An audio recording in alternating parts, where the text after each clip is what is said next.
It's time to take a look at what's happening around Wyoming for Wednesday, April 23rd. I'm Wendy Corr, bringing you headlines from the Cowboy State Daily newsroom, brought to you by Wyoming Community Gas. The choice gas selection period ends today. This is your opportunity to select your natural gas provider for the coming year. For more information, visit wyomingcommunitygas.org. Christy Cobb said her son Liam dealt with mental health issues long before he died by suicide at the age of 19, jumping from a wind turbine near Douglas earlier this month.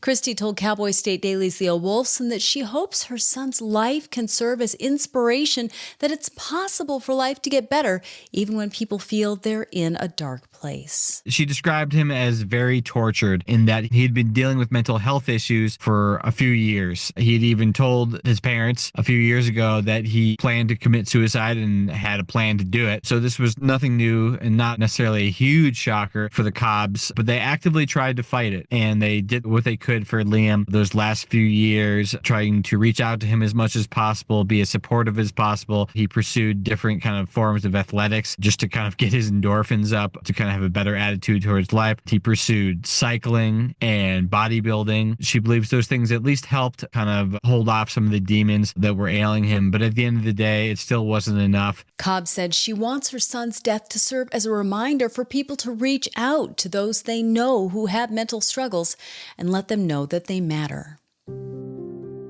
A judge has found sufficient evidence to charge a former certified nursing assistant in Gillette with involuntary manslaughter in connection with the freezing death of an 88-year-old memory care patient at the Legacy Living and Rehabilitation Center. 57-year-old Bernard Hale was bound over to district court Tuesday on charges that he was responsible for the death of Judith Duvall, who wandered outside of the care facility in early January and died the morning of January 10th after spending more than 9 hours in frigid temperatures before being discovered by staff. Cowboy State Daily's Jen Coker reports that Duvall's official cause of death was exposure and hypothermia. The crux of the argument is whether or not Bernard Hale was negligent in not opening the door after Judith Duvall triggered the alarm and went outside. The state argues that, yes, he definitely was, based on the standard of care for CNA professionals, he should have opened that door and gone outside to look for her, to look to see if any patient had gone out, then also interviewed the patient who was closest to the door. The state alleges he did neither. The counter argument by the defense is that the Legacy did not have written protocols in place dictating that particular door policy. And their further argument is there was another CNA also working that night. He also heard 2 alarms and also did not open the doors. Hale is currently being detained in the Campbell County Detention Center. If found guilty of the charge, he faces up to 20 years in prison, a fine of up to $10,000, or both. Law enforcement on the Wind River Indian Reservation is investigating the case of a person found dead there Monday. Meanwhile, the daughter of a man who's been missing since at least December told Cowboy State Daily's Claire McFarland on Tuesday that she'd received a tentative confirmation that the decedent is her long-missing dad, Rex Lofts, who was last seen December 14th. Authorities discovered a deceased person on the reservation Monday night. The person was in a truck. The truck had been shot. It was a male from the sounds of the scanner traffic. And I was in touch with the daughter of a longtime missing person, Rex Lofts, and his daughter, Cody Olson, has not heard from him since like November. I was in touch with her and she said, well, the coroner said that it may be him and she would let me know after her autopsy today. Bureau of Indian Affairs officers from Wind River Agency and an agent from the BIA's Missing and Murdered Unit are working with the FBI to identify and investigate the death. The smokestacks towering high above the Dave Johnston power plant are a fixture on the skyline outside of Glen Rock, and a group of engineering and technology experts are meeting there this week with the goal of making those smokestacks obsolete.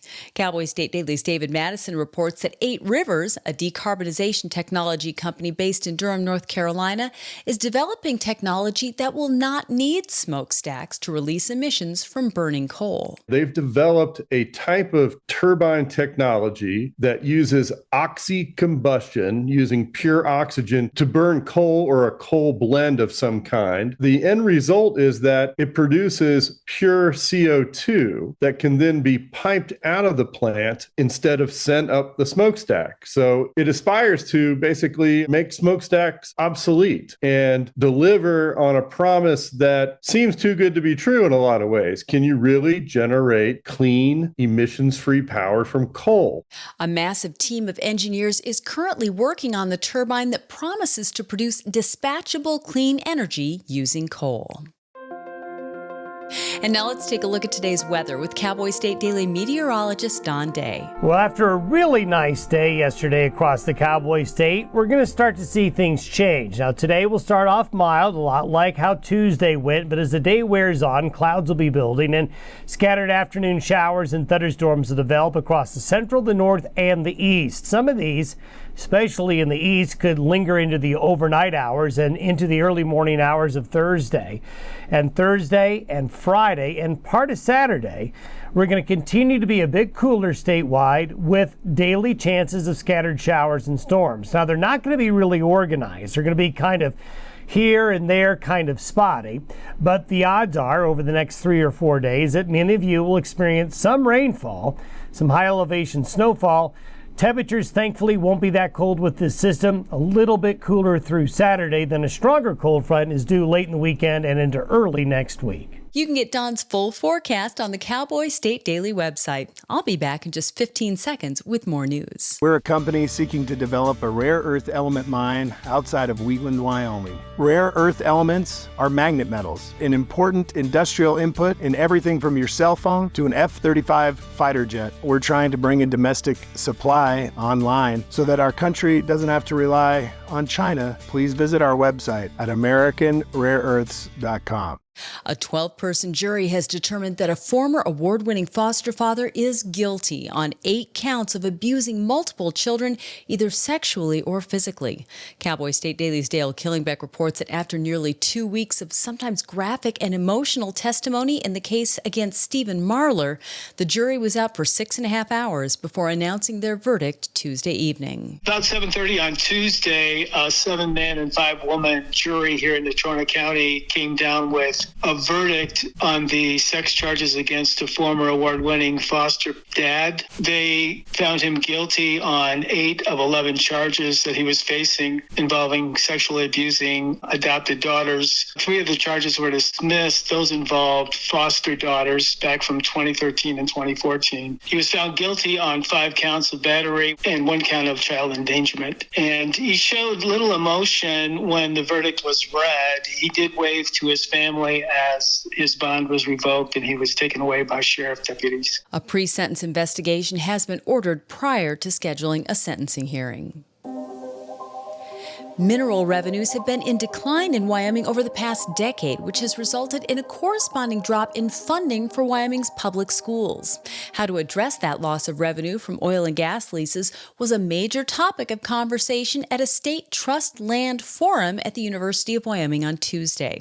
Cowboy State Daily's Leo Wolfson was at the meeting. With mineral revenues declining over the long term, they've declined significantly in Wyoming over the past 10 years. It leads many questions about how the state is going to fund its public schools, which are significantly dependent on the leasing revenue generated from oil and gas leases on state trust lands. There's been a number of lawsuits over whether these schools are being adequately funded or not. One proposal would be potentially raising grazing rates for people who do ranching on these state trust lands. But ultimately, the Wyoming Constitution says that the state lands must generate the highest revenue possible for the beneficiaries, and there's just no exceptions built into that. Around 88% to 90% of the leasing revenue the Office of State Lands and Investments generates each year comes from oil and gas. Revenue from mineral leases is expected to be $123 million in 2025.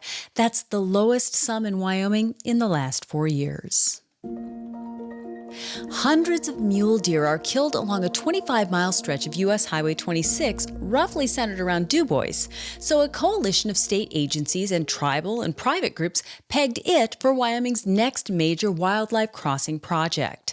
But Cowboy State Daily's Mark Hines reports that as the administration of President Donald Trump continues to comb through federal budgets, grants for highway projects aren't readily available, so some major Wyoming wildlife crossing projects are on hold. A lot of private money has been raised for those, and that's awesome, but they're also really dependent upon federal grants. And those are kind of frozen right now because of what's going on with the administration. I did talk to one of the bigger fundraisers, the manager of the Wildlife Fund, and he said he doesn't envision that wildlife crossings are something that's ultimately going to get cut, because in this day of crazy polarization and partisanship, that seems to be one of the few things that everybody can agree on. Building 3 wildlife underpasses and an overpass along a 25-mile stretch of 26 near Du Bois remains the top priority among pending projects in Wyoming.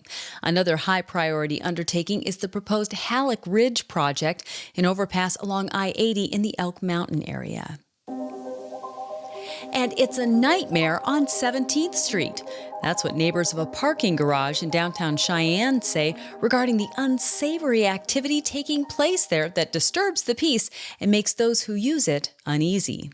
While the city has taken steps to make the garage safer, Cowboy State Daily's Renee Jean spoke to business owners who say there continues to be nightly noise violations as well as vandalism. People go drive their cars around, race around the garage, blow out their tailpipes, make that big popping sound on those modified exhausts, hang out on the top floor, sometimes paintballing the businesses across the way. One time, Bohemian Metals owner Brian Snyder told me he was sitting there talking on the phone and somebody came racing out of the garage and rammed right into his Toyota Tacoma truck while he was sitting there. Brian said he doesn't get a full night's sleep any night. He's heard about assaults in there and other things. The lady next door told me she's heard about a kidnapping.